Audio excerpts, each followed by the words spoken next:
Good morning students. Ninth class के विद्यार्थियों का ऑनलाइन क्लासेज में हार्दिक स्वागत। आज पढ़ेंगे प्रश्नावली 2.1 का 5वां सवाल। कल हमने पढ़ा था 4 सवाल।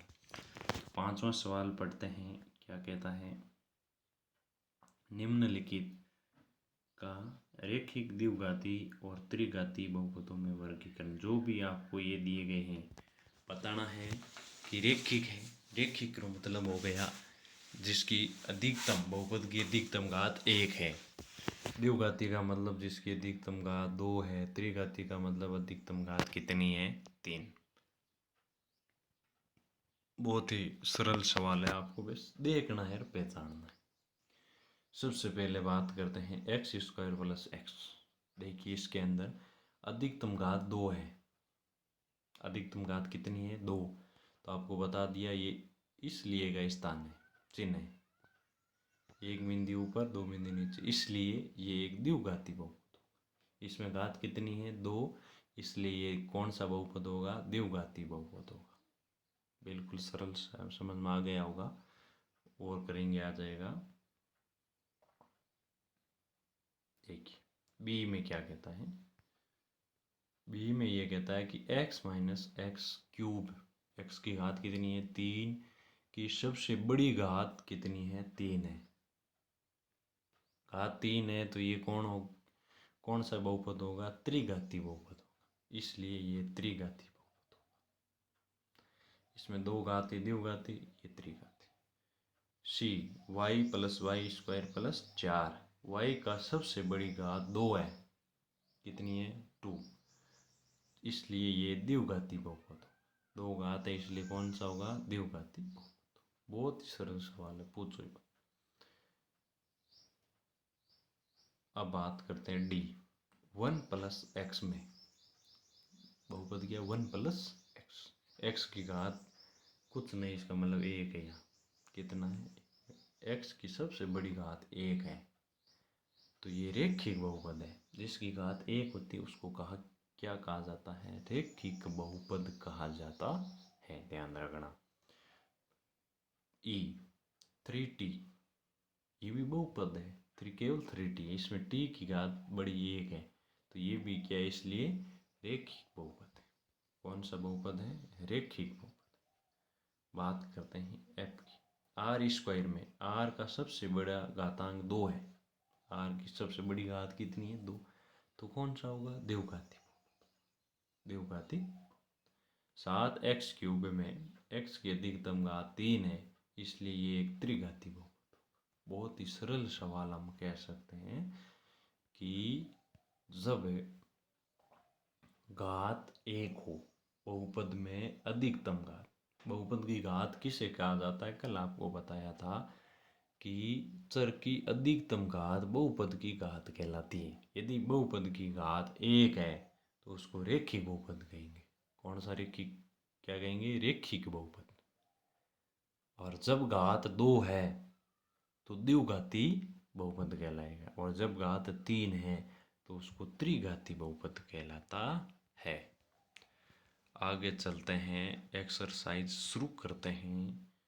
2.2, 2.1 कंप्लीट हो चुकी है। अब प्रवेश किया है 2.2 में। सवाल है पहला, बहुपद 5x minus 4x square plus 3 का मान ज्ञात करो जबकि x बराबर 0, x बराबर -1 और x बराबर 2। ये सवाल उससे भी सरल है। जो बहुपद दिया गया है, इस बहुपद में जहाँ जहाँ x दिखे वहाँ वहाँ एक बार x के बराबर 0 रख दो, एक बार -1 रख दो और एक बार x बराबर 2 रख दो। बस सवाल हो गया। पहला सवाल में इसको px के बराबर मान लिया। बहुपद को px के बराबर मान सकते हैं तो 5x minus 4x square plus 3। सबसे पहले x बराबर क्या रख दिया, 0। x जहाँ जहाँ x वहाँ 0 रख दिया। p0 बराबर 5 इंटू 0 माइनस 4 इंटू 0 का स्क्वायर प्लस 3। 5 को 0 से गुणा किया 0, 0 का स्क्वायर 0, 0 को 4 से किया 0 प्लस 3। 0 में से 0 गया 0, 0 में 3 जोड़ा 3, तो p0 का मान कितना आ गया, 3। इसमें रखना है आपको x बराबर -1, बहुपद है ये, इसमें x बराबर x की जगह -1 रख दिया। 5 इंटू -1 -4 इंटू -1 का होल स्क्वायर +3। ये तो 1 को 5 से गुणा किया, -1 -5, ये माइनस आ गया। अब देखिए -1 का स्क्वायर है, -1 गुणा -1, ध्यान रखना माइनस को माइनस से गुणा करते हैं तो प्लस होता है। 1 को 1 से गुणा किया 1 को फिर 4 से किया तो 4, प्लस क्या हो गया 3। अब देखिए माइनस का 5 और माइनस का 4 जुड़ जाएंगे, माइनस का क्या हो जाएगा 9 प्लस का 3, 3 में से 9 गया, बड़ी संख्या माइनस की है तो माइनस का उत्तर आएगा -6। आगे देखिए सवाल नंबर सी क्या कहता है कि पी एक्स बराबर 5x - 4x² + 3 x बराबर 2, तो x का मान 2 रखो। 5 इंटू 2 -4 इंटू 2 का स्क्वायर +3, 5 गुणा 2 10, 4, 2 का स्क्वायर 4, 4 गुणा 4 +3, 4 चौक 16, 10 -16 +3, प्लस का 3 10, 13 हो गई, 13 - 16, तो माइनस का 3, 13 में से 16 जाएगा तो कहते हैं क्या बच जाएगा -3। बिल्कुल समझ में आ गया होगा, रकम मिला करके फिर कॉपी में नोट कर लेनी, यानी जो आपको दिया गया x का मान, एक बार 0 -1 और 2 इस सूत्र के अंदर आपको मान रखना है।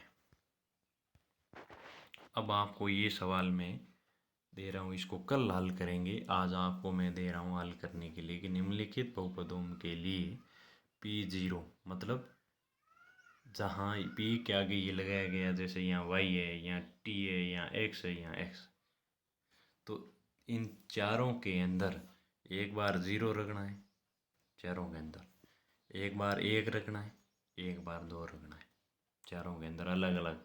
यानी सबसे पहले a में P0 ज्ञात करना है,